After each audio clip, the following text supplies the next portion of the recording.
ہمارے چینل کو سبسکرائب کریں اور بیل آئیکن کو دبائیں۔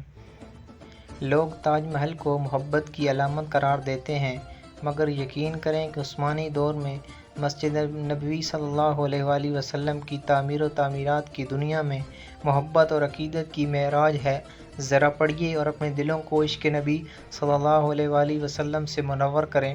ترکوں نے جب مسجد نبوی کی تعمیر کا ارادہ کیا تو انہوں نے اپنے وسیع و عریض ریاست میں اعلان کیا کہ انہیں عمارت سازی سے متعلق فنون کے ماہرین درکار ہیں۔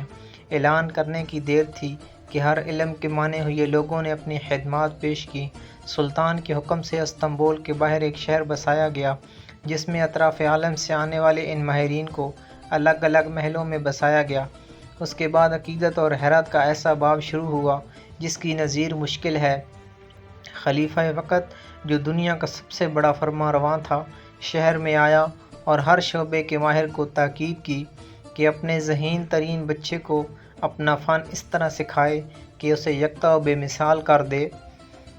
اسی اثناء میں ترک حکومت اس بچے کو حافظ قرآن اور شہسوار بنائے گی۔ دنیا کی تاریخ کا یہ عجیب و غریب منصوبہ کئی سال جاری رہا۔ 25 سال بعد نوجوانوں کی ایسی جماعت تیار ہوئی جو نہ صرف اپنے شعبے میں یکتائے روزگار تھے، بلکہ ہر شخص حافظ قرآن اور باعمل مسلمان بھی تھا۔ یہ لگ بھگ 500 لوگ تھے۔ اسی دوران ترکوں نے پتھروں کی نئی کانیں دریافت کیں، جنگلوں سے لکڑیاں کٹوائیں، تختے حاصل کیے گئے اور شیشے کا سامان بہم پہنچایا گیا۔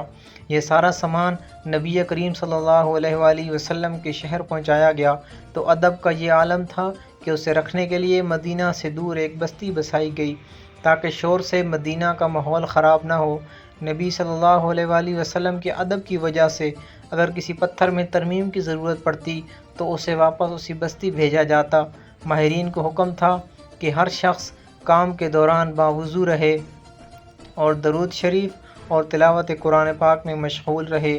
حجرہ مبارک کی جالیوں کو کپڑوں سے لپیٹ دیا گیا تاکہ گرد و غبار اندر روضہ پاک میں نہ جائے۔ ستون لگائے گئے کہ ریاض الجنہ اور روضہ پاک پر مٹی نہ گرے۔